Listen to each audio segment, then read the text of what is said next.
Cara, o Estadão desse domingo tinha uma matéria que, porra, é inacreditável, mas que é o padrão hoje.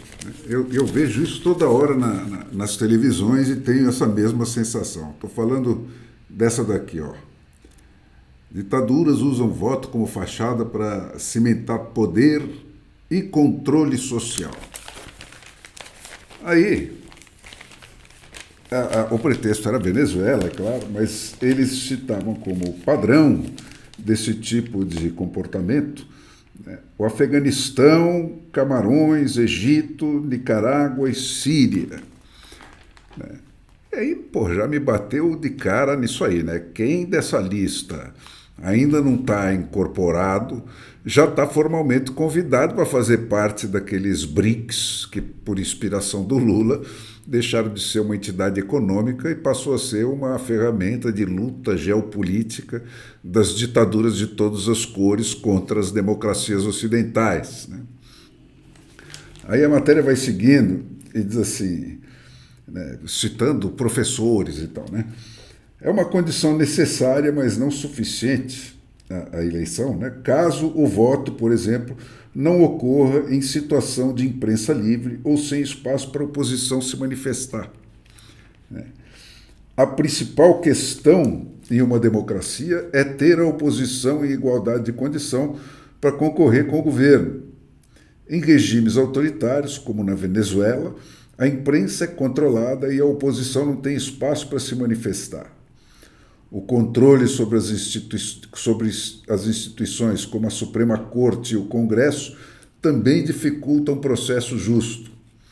O governo impede que candidatos da oposição concorram, utilizando o judiciário para desqualificá-los.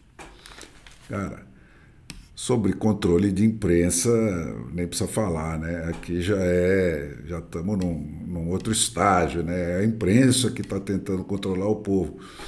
E fechar o último espaço para a oposição se manifestar é o tema da jihad lulista aí contra a internet, né? E essa história, então, o governo impede que candidatos da oposição concorram.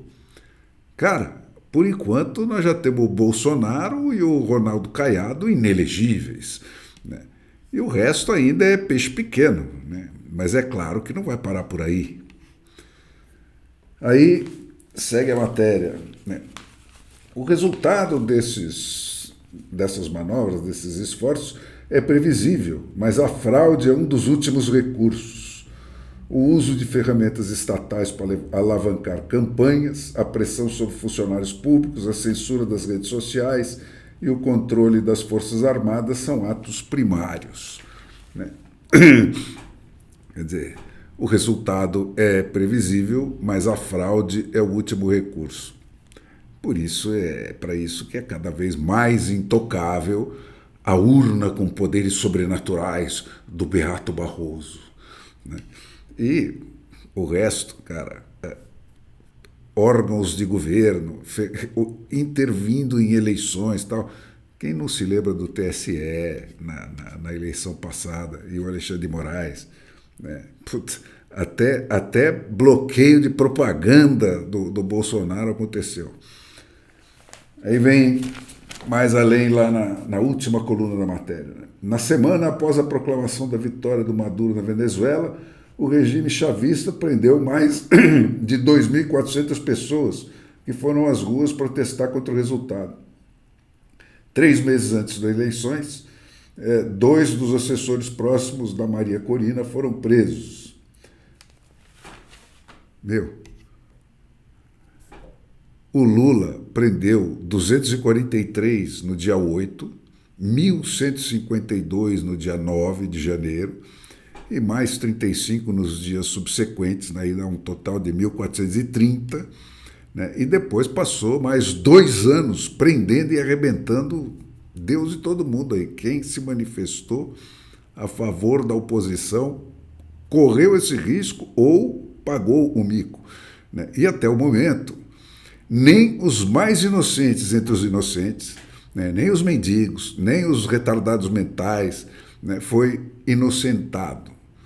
Todos permanecem reféns com tornozeleiras amarradas nas pernas, inclusive aqueles que se autoexilaram antes de serem pegos, né? Continuam como reféns, com o Alexandre de Moraes usando dinheiro dos nossos impostos para contratar advogados estrangeiros para ver se consegue catar esses caras lá nos países onde eles fugiram, coisa que eu nunca vi acontecer nem na ditadura Vargas, onde o meu avô foi um dos que foi para a Argentina, né, entre outros exílios, né, e nem muito menos na ditadura militar. Nunca vi os caras correrem atrás dessas pessoas, mesmo aqueles que tinham crimes de sangue nas mãos, como aconteceu de monte aí na ditadura militar, né, fugitivos com crimes de sangue no currículo, os militares foram atrás nos países onde eles se exilaram. Né. Aí, no final, vem essa beleza aqui também.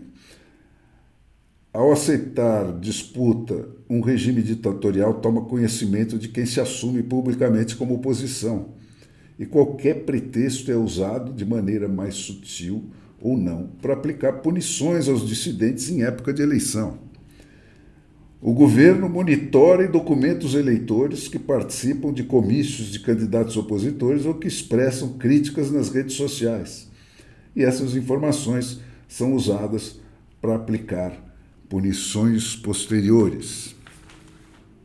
Cara, a ditadura lulista e o cão de guarda dela lá, desde lá de trás, varre sistematicamente a internet inteira, né, dentro e fora dos períodos eleitorais, né, em busca de qualquer manifestação que indique oposição ao regime ou que dirija ofensas e ameaças aos próceres do regime, como o próprio Alexandre de Moraes, né? E persegue sistemática e ostensivamente, né, pelos pretextos mais absurdos, quem se declara de oposição ou tenha relações próximas com adversários. Basta isso. Teve gente que pagou só por isso.